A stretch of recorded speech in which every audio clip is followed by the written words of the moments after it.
Welcome to episode 25 of the Side Letters podcast, the weekly B2B insights on film, tech, and future business in Europe. Made for professionals and decision makers in the creative economy, such as you. The Side Letters is a conversation between us, three European producers, and our guests, exploring what's going on in the markets, and we share our individual perspectives on that. It's July 22nd, and we've got a couple of things to talk about. First, Netflix released their What We Watched report, revealing use numbers for first half of the 2026. And we're gonna dive into this and see how these numbers compare to the first half of 2025. Christopher Nolan's The Odyssey is out. We have watched the movie and we of course have some thoughts on this massive blockbuster. And today our guest is Lisa Herbert from Women in Film and Television, a German network. And we will speak about gender parity in film industry and actually how it's in decline and can anything be done to stop it. And of course, all of this matters for the creative industry in Europe. Jennifer is off this week, so today it's me, Joanna, Szymanska, producer working from Warsaw. And me, Fabian, Massah, producer working in Berlin and Hamburg. I have to say one thing. Actually. Today, when we broadcast this, it's the anniversary of me opening my first company. Wow, congratulations. It's fantastic. Wow, it's been, I don't know how many, almost 20 years. Wow, congratulations to that. Fantastic. So I have to see when was my company founded? I think 22 years ago. Anyway, Joanna, I don't want to talk about Netflix so much. We often do, but it's still undeniably, it's a relevant player also for the European creative industry.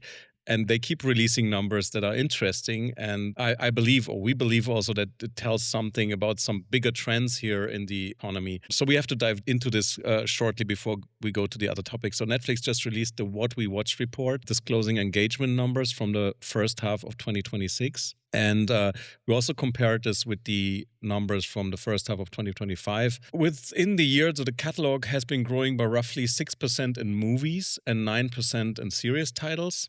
But engagement hours only rose by 1.7%. So that means there's more titles in this all-you-can-eat buffet, but less engagement per title. People are eating less. Interesting. Exactly. And the numbers also revealed that when you have more choice, people tend to go for the comfort food, you know?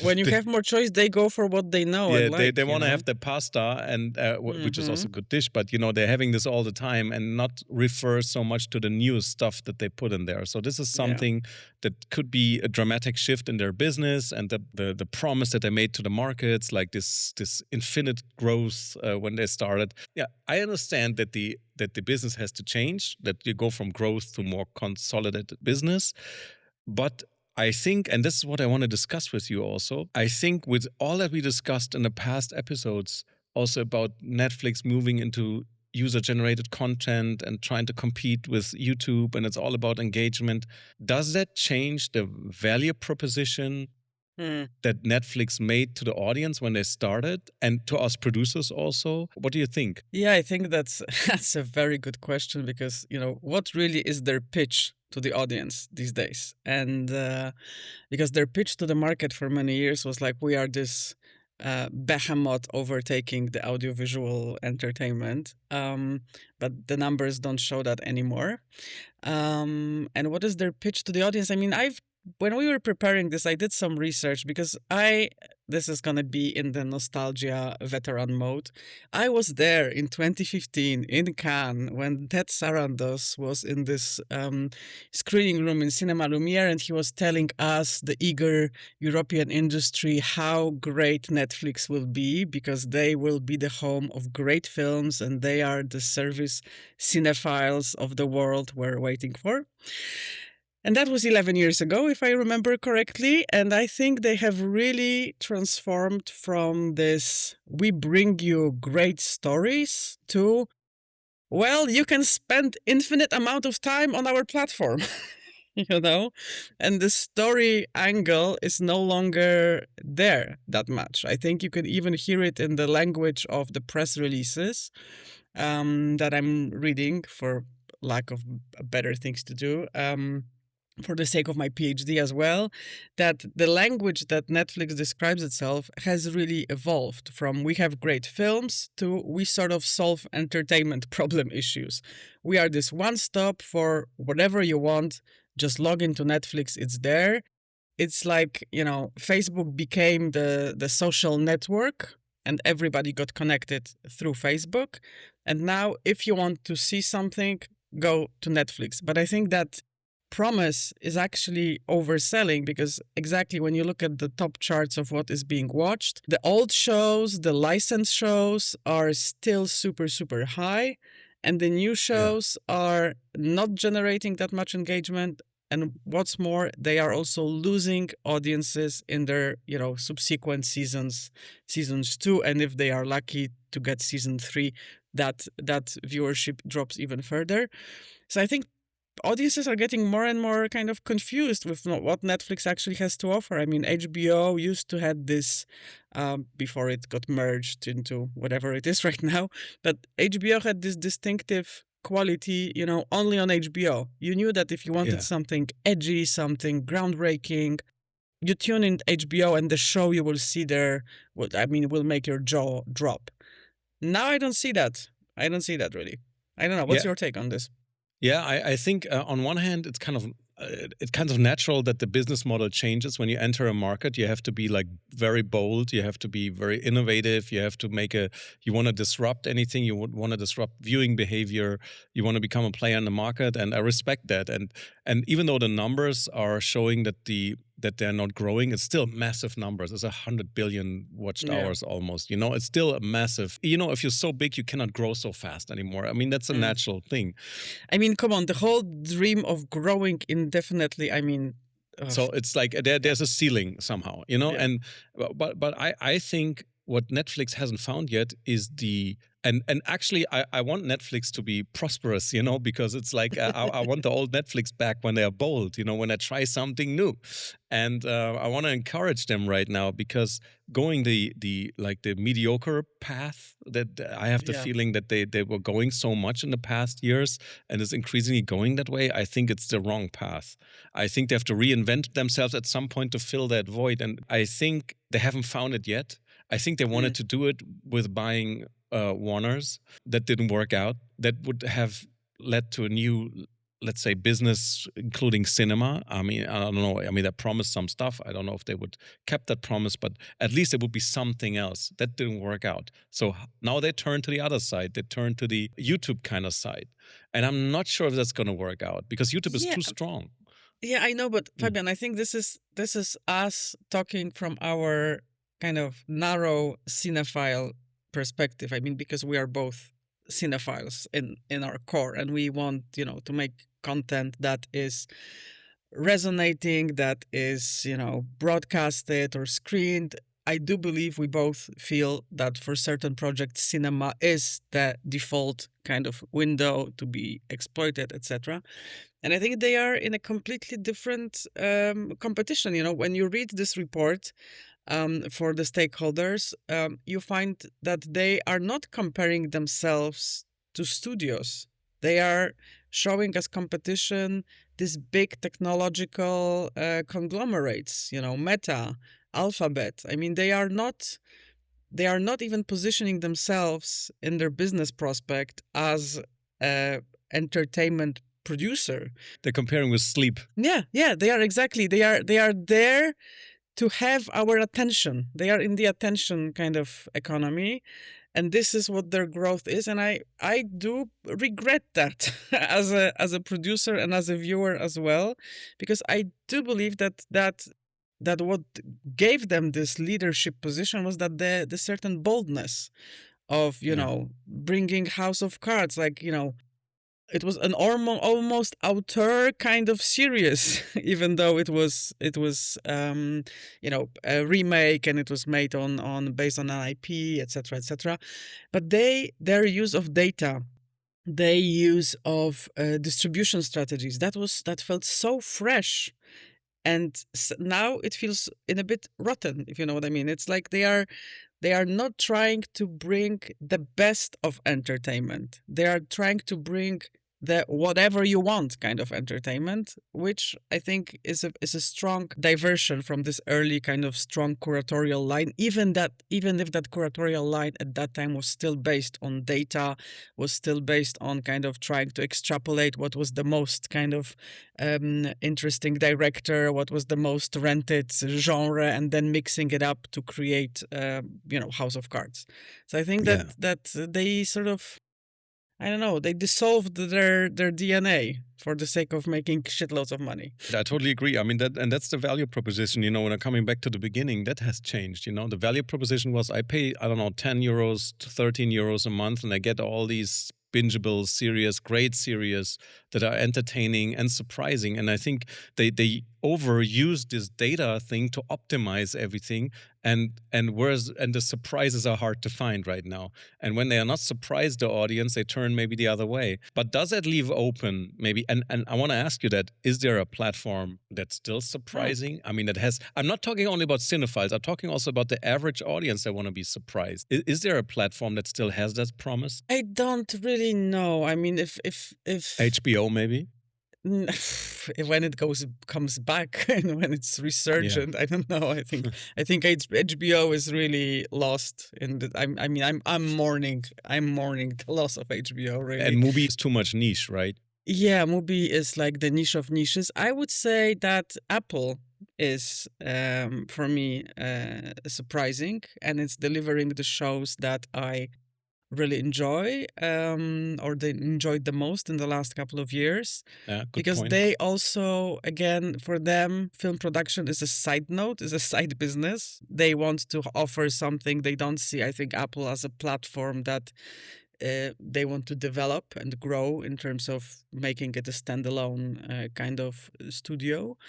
And I mean, shows I've seen on Apple were these kind of daring, interesting, funny, entertaining shows.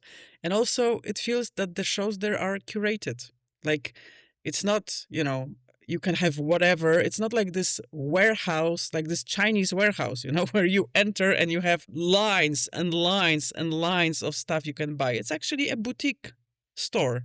You might not love it, but you might enjoy kind of seeing this piece or that piece. And I think that curation is what kind of got lost in the Netflix business model.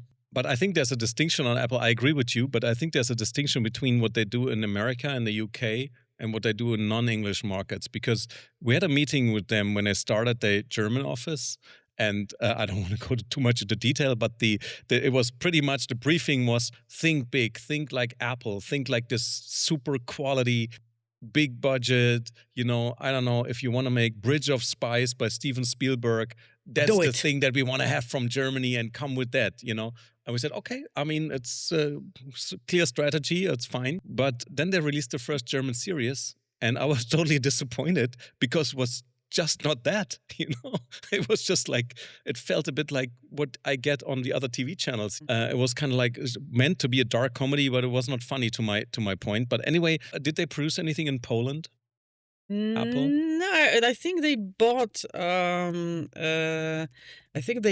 Something that was already produced, I think, for another broadcaster. They definitely didn't commission anything original, I think, in Poland. Not that I'm aware of. If somebody heard something, or I'm missing something, or forgetting about something, let us know in the comments. But no, I don't think they've commissioned anything. But the good news is, I think, that that audiences are really trying to, hoping to become more. I'm hoping they are becoming more active. I mean, we see it in the cinema. We'll get into that in a second. But I want to kind of wrap this part with a question. Don't you think we are being naive, Fabian?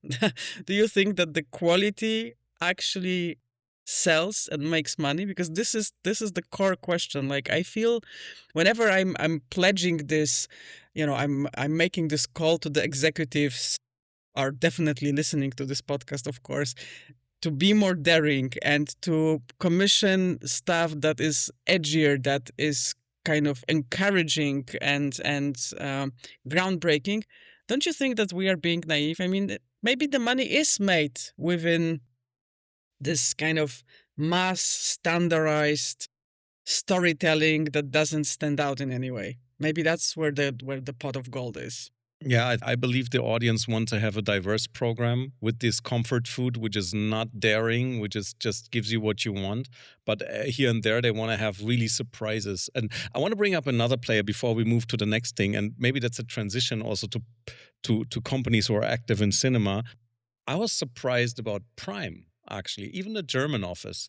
I mean, they do clearly mainstream series and movies, but what they released in the last year, even in Germany, was really surprising on that level. You know what I mean? It was not art Mm-hmm. house at all, like no daring filmmaking, but it was very well developed, very much to the point. It was surprising for the mainstream audience. I had a meeting with them recently, and I had a very good conversation with them, and very much story driven. And of course, they have data in the background and everything.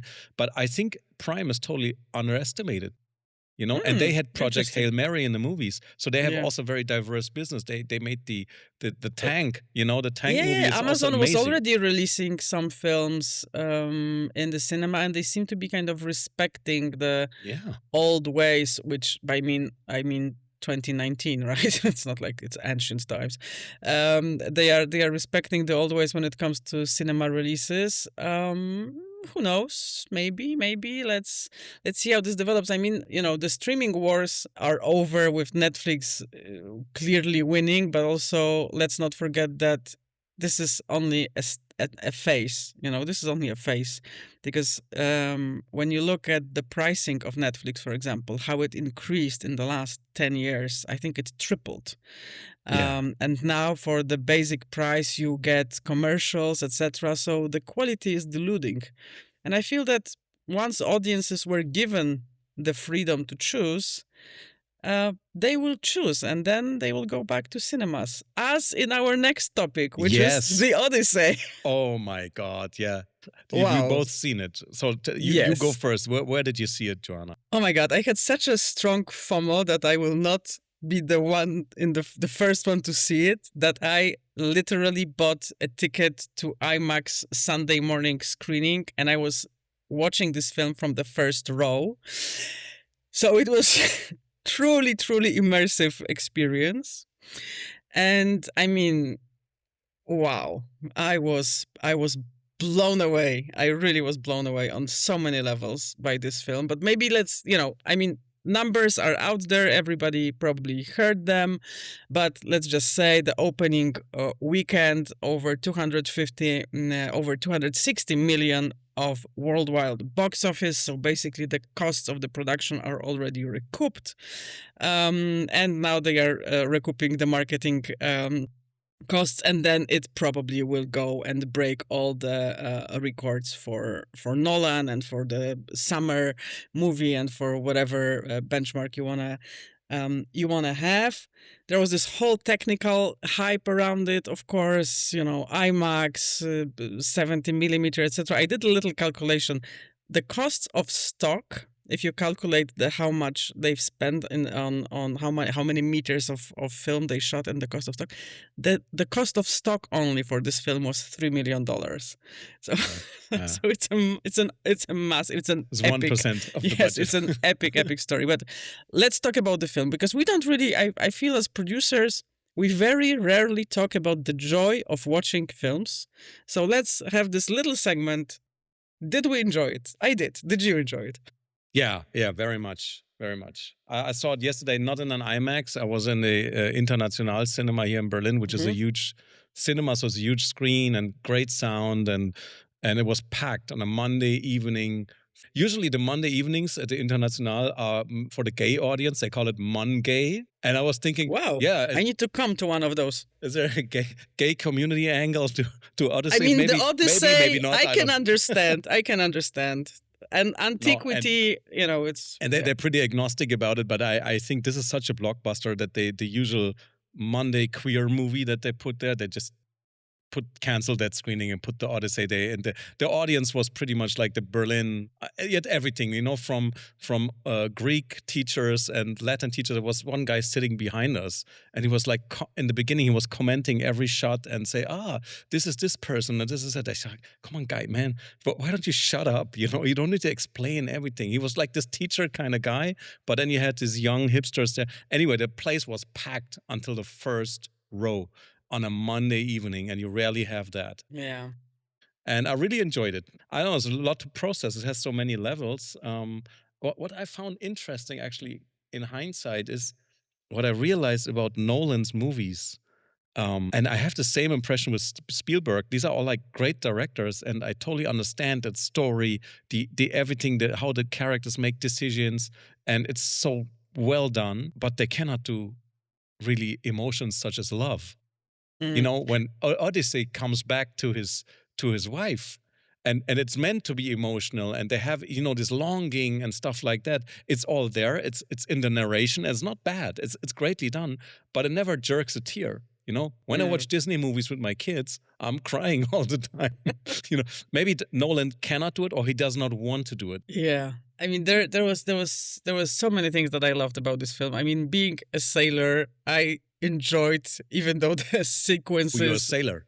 Yes, even the sequence. I mean, this is the ultimate sailing journey. This is like the ultimate superhero story.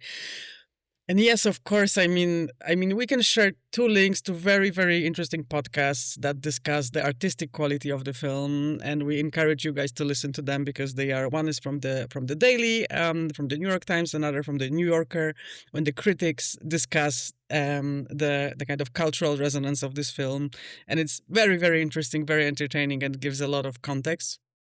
But I mean, 2 things that I thought watching it. That, of course, the spectacle, the epic kind of quality of that film is amazing. But at the same time, it really leaves very, very little space for anything else. And for me, this title is again an argument in this discussion we are having that cinema is becoming more and more kind of eventified. And that the middle ground is completely disappearing. That it's either these massive blockbusters that are seen by literally everyone, or there are these niche, small, tiny art house films that are, for these niche audiences, like you mentioned, Queer Monday in International for, I don't know, German Berlin queer community. And I find that a bit worrying, even though I'm very happy that people are back in the movies, and maybe that the satisfaction they will have from watching Odyssey will kind of drag them back to the cinema for another screening and another screening. But if we only place our bets on these massive hits, not every director is Nolan. Even Disclosure Day by Spielberg didn't really perform as well as it was hoped to. Moana, Vaiana, or whatever the title, the live action reimagining with Dwayne Johnson is a complete flop. It will not recoup the production cost. So, yeah, I'm feeling that there is a risk in having only this counting on massive blockbusters to actually bring back audiences to the cinema. So that's like one take I have. And another, which I think is a more theoretical discussion, is I am very curious, will they submit this film to European Film Awards? Because Nolan is British. It's an official UK-US co-production. Interesting. The producer Emma Thomas is also British. The DP is, I think, Dutch. The composer is Swedish. Yeah, and then you have British cast, in the film, and I think it's perfectly eligible for your European Film Awards. And I'm very curious if they will submit it, because EFA for many years was trying to be relatable to what's happening, with the urgency, to the currency of what's happening in the film industry. And many of these blockbuster films that were produced by European directors inside of the Hollywood system were sort of submitted, a year after they went through all the festivals, through all the awards season, etc. But now EFA have moved the ceremony, so it really kind of predecesses Oscars by a couple of weeks. And last year, that was for the first time in January, I think. And that I am curious to see if they will see potential in actually having this film submitted to EFAs. And will European Academy acknowledge this as a European film? I'm basically making a point here that this is a European film in its core. It's super interesting. You know what the coincidence is? The next European Film Awards in January, they will take place in Athens. Wow, guys. Anyway, so come on. I mean, even if in the PR when they were discussing this film, like, oh my God, we shot it in 6 countries, etc. And when I was reading this, of course, I mean, it's a massive scale of production. But I mean, shooting in 6 countries, it's like Tuesday for a European producer who does co-productions, right? Like Quo Vadis Aida was a co-production of 11 countries. I mean, yeah. So it's nothing that's surprising for us. And yeah, I'm trying to make an argument here that Odyssey is actually a European film. That's a great point. The thing is, if you submit your film there, of course, you need to do everything to convince the EFA members. And, does this film really, even though technically it could be European, and it's an interesting point actually, but does it feel for the Academy members who actually vote, does it feel for them to be European? Do they acknowledge this as a European work, or is it for them a work of a big Hollywood studio? And do you really get the votes? I think there is a chance, but they need to really campaign about this. But I feel like, EFA was always awarding excellence in cinema. And it's not, excellence in the limited European budget. It's excellence in cinema. And for me, Odyssey is an excellent film. I agree with you, but the thing is, there will be other excellent films who maybe feel more close to, you know how it is. They have some directors and actors, they have a lot of fans amongst the EFA members, and they get the vote. And I'm not blaming anybody. It's like the human thing, but this would be actually a big surprise, and it really depends on the competition, I think. If you have a European heavyweight, like let's say what feels more European director or movie coming up and in direct competition, I don't know if Universal will submit the film because maybe they don't want to take the loss, if they don't get it, Yeah, but this is the risk, would they step in? Would this kind of Goliath step into the court with the David of European art house films? Universal, you can campaign, you can put some ads here. We're going to read it for you for your consideration. The Odyssey. Exactly. You can support the budget of the site. But I mean, it's really. I mean, this is in all seriousness, I think this is a valid question. If we have a European talent. And of course, this is UK talent. It's English language. I mean, Irish UK actors had it always, quote unquote, easier to break into the Hollywood because there was no language barrier, etc. But still, it is a work of an European author, even if that author is working in Hollywood for many years and saving cinema with his films. So yeah, I'll be following that. I'm curious, but I want to add one more thing, and this is absolutely unpaid commercial. But I want to give a shout out to a Czech festival in a small village of Krnov, and the festival is called 70mm Krr. And it's a festival that for many years, have been showing classical films shot in large formats. They have a projector, 70mm projector, and they are an event. I've attended it twice. It's a fantastic event for people who love cinema. I watched my first 70mm films there. It's a fantastic event, and I don't know if they will be showing the Odyssey next April because it's taking place halfway through April. But I want to give a shout out to those people who knew that this format is worth preserving, that it's actually the largeness of the screen can also contribute to the largeness of the story. So if you guys have time, check out. We will also put the link in the show notes. Check out Krnov. and check out the Krr Festival, which takes place sounds there fantastic. in April. I want to go there too. Zola, one last thing about Yes. the Odyssey before we move over to our guest. What do you think? Does it have the legs to cross 1 billion or maybe 1.5? Yeah. I don't know if it's 1.5, but 1 billion. I'm sure. I want to see it again, and I want to see it again on IMAX, and I want to see it again just now because I haven't, watching it from the first row in IMAX was very immersive, but also limited my vision. But I mean, I love this film. I really, on a storytelling level, I really liked it. I mean, of course, it's a very manly, I'll put it like this. It's a very kind of man-centered vision.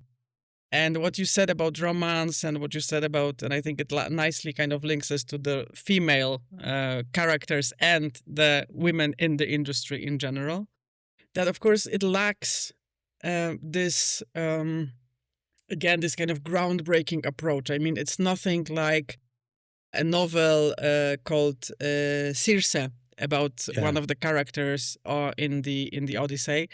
That is a novel that is retelling the Odyssey from a female perspective. There's nothing of that sort in this film, but I think it's just a wonderfully crafted film that is engaging, that is a great story, that is visually stunning. I mean, practical effects, they go such a long way. The stuff that you see that has been physically made rather than generated. People might not see it, but they see it. They see it. They see it. That's the thing. So I think it will definitely cross 1 billion, and I hope it will. I hope it will because it's a I very think good so film. too. And I did cry. You might not have cried, but I did cry. I mean, I cry at a lot of films. I cry at Coca-Cola commercials. I cry a lot. But I did cry in the scene when they were sailing through the Sirens Bay. I did cry. That was very moving for me. And very smartly told. Oh, yeah, it was super smartly told. And I believe also will cross even more, 1.2, 1.3, because I saw that there were so many these teachers there. So I think this film, and it's also accessible for teenagers, I don't know, 13, 14 years older. So if they study ancient Greek or whatever, even if you want to talk with these kids about literature, maybe sometimes it's easier that you watch a film. I watched a lot of Shakespeare adaptations and movies when I had English in my class, and really helped to understand literature. And I think all these school classes will go.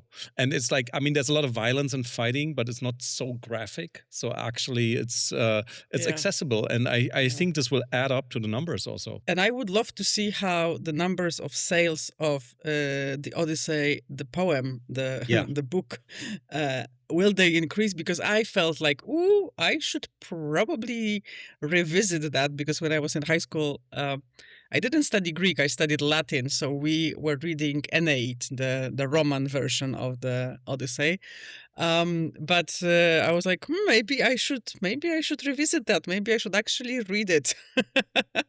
So let's see. Maybe the book industry will benefit from this movie as well. Speaking about this masculine point of view, I think it was very well crafted because it shows the complexity of masculinity also, like all this kind of decision making, and you're kind of trapped in your role and stuff like that. It has very layered, and even one of my favorite directors is a woman, is Catherine Bigelow, and she always tells films about men. And I find it really fascinating. So I think this female perspective is also interesting, but it doesn't mean that a film that is told from a male perspective in his main character does not speak to women, because I mean there's masculinity out there in the world, and you have to think about it. And of course, I mean I think that's a great transition over to our next guest. Exactly. So we're here with Lisa Herbert, producer from Hamburg, Germany at JUNA Film, and she's also member of the board of WIFT, Women in Film and Television Germany. And we're here with a blockbuster issue. Actually, it's the gender parity in our business. And there was an article published in Screen last week about this from Ireland. And Joanna, what does it say? Yeah, there was an article that was reporting on the Galway Film Festival panel that was there in the program to kind of give a thought or kind of discuss where the 50-50 by 2020 movement is after 10 years. This campaign was launched in Cannes in 2016 by the Swedish Film Institute. And its aim was to have gender parity in the film industry between men and women. And there were some numbers there discussed, focused on Ireland mainly, that said that in terms of directing talent, 35% of Ireland, Screen Ireland funded films were directed by women.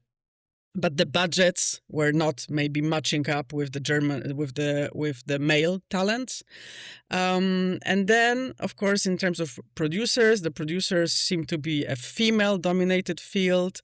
77% of Irish producers in 2024 were actually female, but they are very often not the company owners. They are very often not the final decision makers. And what kind of stood out for me from this discussion was a quote from Jennifer Davidson, Writers Guild of Ireland, who said, "Stop just giving us mentorship, give us more money." I mean, that was the quote. What I'm adding to this is that, give us more money, give us bigger budgets, give us more decision making power.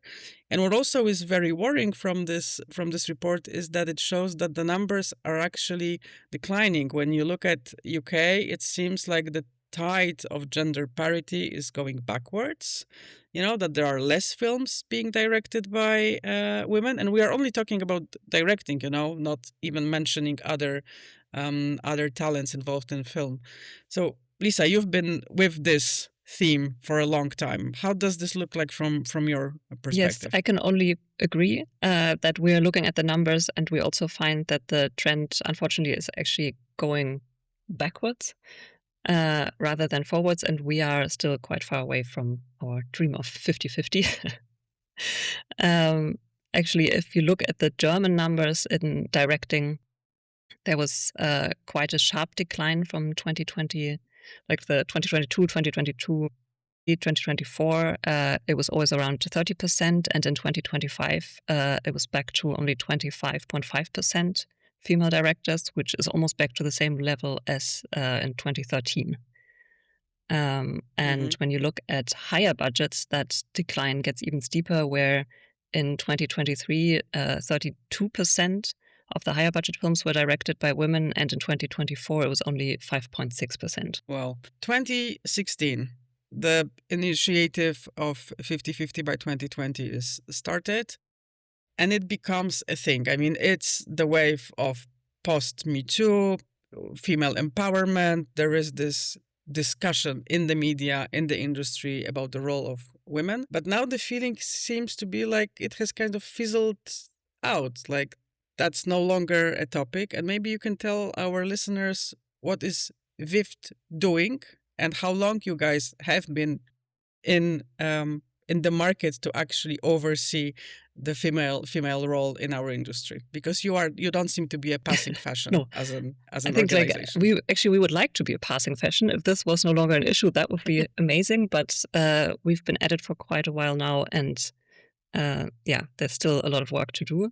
WIFT, or Women in Film, actually was originally founded in 1973 in LA. And then it sort of grew and spread from there all over the world. And in 1997, WIFT International was founded, which today has over 60 chapters worldwide. And Germany is one of those chapters. And WIFT Germany was founded in 2005. So we just celebrated our 20th birthday last year. And what we do is we try to connect women. So we're a business network mostly. So we try to connect women because our business is a people's business. So, and this is often a disadvantage that women face coming into the industry, that they kind of need the networks, they need the people to work with, and that's where we come in.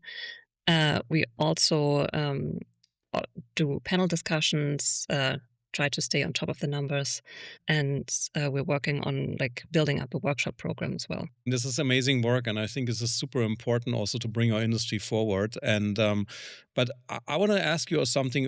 If you look at the markets right now, and we've discussed it also, and everybody feels that no matter of which gender, so that the middle ground of movies like mid-budget movies kind of drying out, right? And it was always like a stepping stone when you start in your career, no matter if you're a woman or a man, you often start with low budget, then you step up to go to mid-budget and eventually go to high budget. So if you want to bring more women to directing, usually they would start with low budget, which is like the natural thing in a way in the industry. But since the stepping stone is not there anymore, is that maybe a reason also why these market dynamics are blocking the career to bigger budgets? That could be one thing. And the other question, of course, is what can be done about this? I mean, in Ireland, and that was also in the screen report, they have some concrete proposals that they want to change the tax rebate policy to require more gender parity so that the industry actually is forced to hire more women as directors and writers.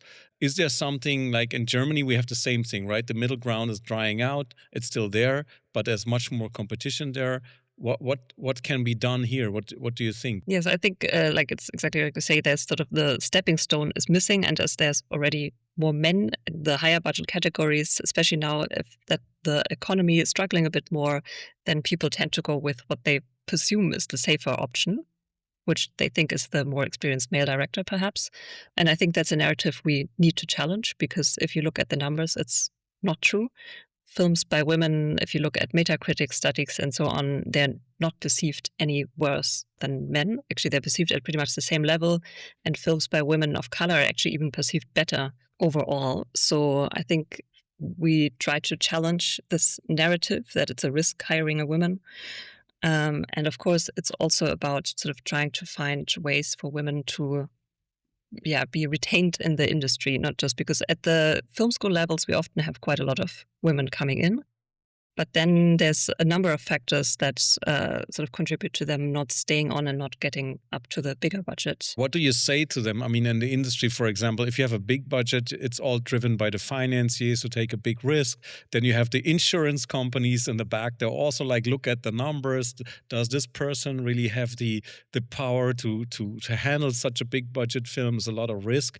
But you have to tell them something. You have to give them something, right? But what can you tell them? You say like, be more daring, and that doesn't help. I mean, I think that the incentives have to be there. I think from the legislative side, also from the regulatory side, yes, to make them, to make them want to take that risk, and then see what you just said. To make the risk profitable, basically. Yes, absolutely. That these films can be even more successful, but they have to do it more. And how are the talks going with the regulatory bodies here about this? Is there openness, basically? I mean, the FFR has introduced sort of the for the reference money that there's a gender bonus you can get. But of course, that's sort of only because it's reference money, so you only get it in hindsight. So this sort of looking forward, so you have to wait and see how this goes.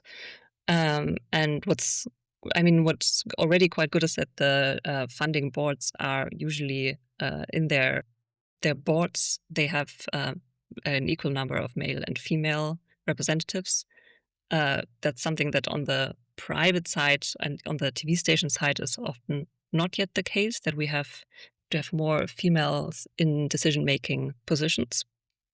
And yes, we have to keep talking with the funds. I think one thing that's really important, and where we're looking forward to the new Omni study that's coming out for the first time with numbers from 2025 this year, is just to have more concrete numbers to work with, so we can sort of pinpoint to the problem areas and then address them directly, and also see how initiatives like now this gender bonus by the FFA, how this is working out over the next couple of years. Let me just add shortly, like Omni is a program run by the Moin Film Fund in Hamburg, and they just monitor diversity, equality, inclusion numbers and aggregate them, and of course they want to inspire action. Yes. I have a provocative question. Why do we even need gender parity? The industry is working. Why do we need gender parity in the industry?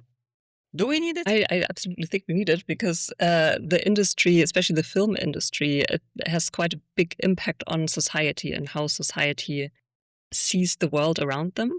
So if we have stories told by men, then we have like an audience that consumes like a viewpoint that's very male. And in the end, that won't change anything. I think we are all very kind of aware of the benefits of gender parity, not only in terms of the narrative approaches, but also in the fact that stronger economical position of women means stronger economy and more women in certain professions, more diversity, etc., etc. And these are good things. But I mean, we are 10 years after the Me Too. We are 10 years after this kickoff in Cannes. What are the common stereotypes still that women in our industry face? One you've mentioned already: they are bigger risk because they cannot handle big money. What else is there kind of floating around as stereotypes for the women in the industry? I think there's also a lot of stereotypes surrounding genre, so that women sort of like, okay, maybe they can do like a festival drama or, well, definitely a romance or something like that. But especially in the bigger budget genre categories like thriller, sci-fi, and so on, that's something still where people, they just don't seem to think of women. It seems like a very male-dominated thing because they also somehow think that the audience is male, which is not necessarily true. So I think here that's also another issue with the budget size, is that like a lot of those bigger budget genre productions, they just think that somehow horror, for example, is a men's genre. Mm-hmm. Yeah, but that's actually the most. Okay. I mean, we just talked about her, Catherine Bigelow. I mean, is an American director, but she does big blockbusters, and like mostly their characters are male, but that makes it interesting, right? Because she tells something about masculinity from her point of view, and I think also that I believe it's good for the business also, because the audience, and we had that often here discussed, the audience wants to have surprises. They want to see different points of view in an unexpected way. Do you also feel that since you just mentioned it, and I felt that too, that there are certain expectations when you have that background, when you're a woman, you have to make a film about a woman and a so-called female topic, and not so much like action or horror or a children's film. Yeah. Or romance. Yeah. Peter Carton actually had a great quote in the Nostradamus report. He said, actually, when you're a Somalian gay refugee in London, the market expects that you make a film about your life.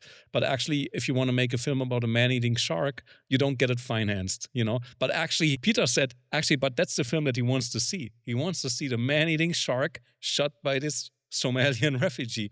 And I think you cannot compare all these numbers, but I think that's the question that we have to ask here: whose perspective is telling which story? And coming back to your question, Joanna, I think we absolutely need parity because I don't understand why it's not there. We have, like you said, Lisa, we have like around 50% directing students in the film school. So, but where are they all gone? Or maybe you have some numbers about this. What do these female students do after they finish studies when they don't get a foothold in the market? What are the blockages? Yeah, what are the blockages that women encounter? I think that's sort of where we're missing a lot of numbers, is also sort of because we only have the numbers for the people who actually get to direct their film. So we have the numbers for the directors, we have them for producers. On the European level, we also have editors, composers. But what's really missing is sort of like the whole thing below that. It's all the positions that are a bit further down, and we don't really have numbers on that. That's where Omni will hopefully come in, because of course that's sort of where people start out. That's where the careers are built. I mean, some people are lucky enough to go straight from film school to directing their first films, but usually there's also an economic issue there, that you kind of have to work usually in other positions before you get there. And there we're kind of missing the numbers to see what it looks like at the moment and how it develops. And Lisa, do you think that this new economy, the creators' economy that's being kind of publicized all over the industry, do you think that's an opportunity for more women to break through? I'm not sure yet. It might be.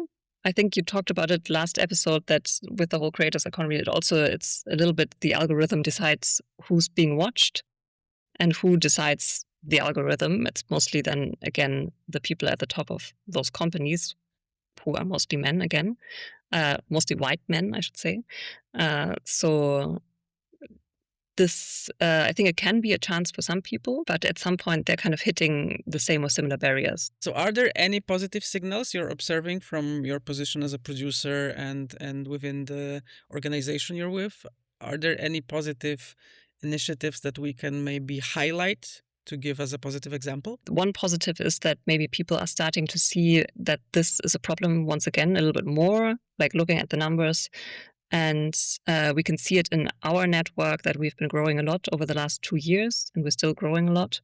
So I think people kind of, especially women, of course, notice that there's the need to kind of work together to overcome this. And then there's, of course, from the funds like the FFA, there are initiatives to support women. They're still quite young. We have to see how they develop. And also another positive is actually on the indie level, there's a lot of female directors, producers. So I mean, it's moving forward, I think. Overall, it's just very slow. Like the European Audiovisual Observatory said that there's over the entire period from 2015 to 2019, and then 2020 to 2024, they had a like plus 3% in female directors, which would mean that at the current rate, we would reach parity in 2047.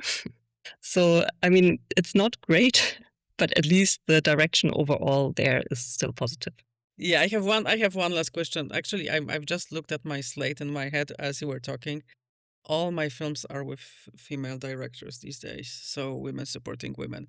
But if you had the power, if you had the magic wand, kind of Harry Potter style, that you could change 3 things in our industry that would help to speed up that date to make it maybe 2030 rather than 2047, what would be these things? What would need immediate change if you had the power? What would you do? I would say like one is sort of on the money side. So especially in the higher budget categories, to have more funding for women and more awareness at the funds that sort of to support women. Then you have the industry side to have more female decision makers, again, especially in these higher budget categories. And then to have also more initiatives sort of that focus on retention of women in the industry. That's something childcare, I mean, that doesn't just affect women, it also affects men. I think it's going to make the industry better for all of us. But sort of also going from the first to the second to the third feature film, to have more support there. And then sort of overall to have this support not only for directors, producers, and so on, but for all levels and all positions, departments in the film industry. Mm-hmm. I think the incentives is really a good point, what you said, like with the reference money, which is, of course, this is hindsight, as you say, but there could be more on the actual funding that supports women. Because you're coming back to the question, where are all these young directors going that went to film school? And I think it takes a lot of perseverance in the business because it's a hit business. But how perseverant can you be if you don't have the same perspective? You have to be perseverant. But also, Fabian, if you're not given the opportunity to make a hit, because that's the thing, if you're only narrowed into this box of art house drama, that box rarely breaks through to become a global hit, And I think that's the trick here. I mean, when you look at it's all on all levels, the decision-making processes in terms of selection for the festivals, in terms of selection for who gets the funding. Who gets the marketing budgets? Because that also makes a big difference sort of in the end of like how your film is then distributed and how it's marketed, if you have the same chance as any other director. Do you maybe have numbers on how many members your organization has, more or less? Yes, in Germany, we are over 600 members. So I checked this morning, it was 633. And internationally, I can't say how many members there are. I know that there are 60 chapters of WIFT International worldwide. Okay. So globally, there are like 60 countries or chapters in different countries. Yeah. Yes. They're all women, so a man cannot be a supporting member or something like that. No, actually, a man can also become, at least in Germany, I'm not quite sure about all of the other countries, but they all have their own statutes. But in Germany, also a man can become a member of WIFT. Good to know. we are sort of working towards gender parity, and anybody who wants to support that can, of course. Speaking about gatekeepers, I think distribution is actually a big question also, but because we had a panel last year at the Industry Days in Hamburg together with women in film and television, tapping into this field, because actually the decision in distributors like national distributors, theatrical distributors, it's still very much in male hands, right? So who gets to decide what we believe the audience could find interesting? And these are like also gatekeepers. Is there a development in the distribution field that these gatekeepers become more open or maybe more female in the decision-making positions? I mean, this, I have to say, is also that I can only speak from feeling, because I don't have any numbers on this. I feel like that there are more younger women coming up, a little bit like said on the panel in Ireland. They are, I think, mostly not the owners of the company, but they're working in the companies. But hopefully this will also change with time. And yeah, like you say, this is a really massive sort of keyhole to go through. And the ultimate gatekeeper is the cinema owners, actually. The cinema owners, absolutely. And those, I think, at least like looking at the cinemas around me, those are mostly owned by men still. And yeah. But everybody knows, and I think this is like the industry-wide, they acknowledge it, the main decision maker when it comes to buying a ticket are women. That's true. Yes.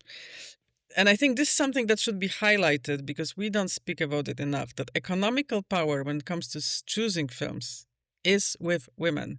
So more diverse content, more kind of angles that you can attract female audiences, I think the better, really, for the growth of the market in general.